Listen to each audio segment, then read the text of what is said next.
உங்களுக்கு என்னமோ ஒரு ஆசை இருந்திருக்கும் இல்ல? உங்களுக்குள்ளேயே இருந்து வரும், அதை பற்றியே எப்போதும் யோசிச்சுட்டு இருக்கும் ஒரு ஆசை. சைமன் ஒருத்தர் இருந்தாரு. அவருக்கு மெசையா என்கிற ஒரு சிறப்பு மனிதரை சந்திக்கணும்னு ரொம்ப ஆசைப்பட்டாரு. அது அவருக்கு எல்லாத்தையும் விட முக்கியமான விஷயமா இருந்தது. அப்படி அவர் ஆசைப்பட்டுட்டு இருந்தப்போ கடவுள் அவருக்கு ஒரு வாக்குறுதி கொடுத்தாரு. அவர் மெசையாவை சந்திச்சுட்டுதான் இறப்பாருன்னு.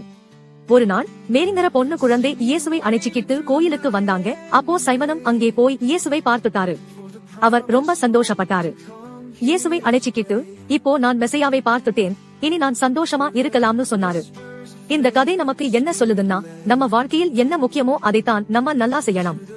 சைமன் பணம், பதவி, பேர் எல்லாம் வேண்டாம்னு சொல்லிட்டு இன்னும் பெரிய விஷயத்தை தான் தேடினாரு. அதுதான் கடவுள் கொடுத்த வாக்குறுதி. நம்ம எல்லாருக்கும் நம்பிக்கை கொடுக்கும் ஒரு விஷயம். இன்னொரு விஷயம் என்னன்னா, நம்ம நல்ல விஷயங்களை தேடினா கடவுள் நம்மள நோக்கி வந்துடுவாரு. சைமன் மெசையாவை சந்திச்சது அவர் நல்ல விஷயத்தை தேடினதுக்கு கிடைச்ச பரிசு மாதிரி. உங்களுக்கு என்ன ஆசை இருக்கு? இந்த உலகத்துல நிறைய குழப்பம் இருக்குல்ல, அப்படி இருந்தாலும் நம்ம நம்பிக்கையோட இருக்கணும். நம்ம வாழ்க்கையில நிறைய ஆசைகள் இருக்கும். சில ஆசைகள் நிறைவேறும், சில ஆசைகள் நிறைவேறாது.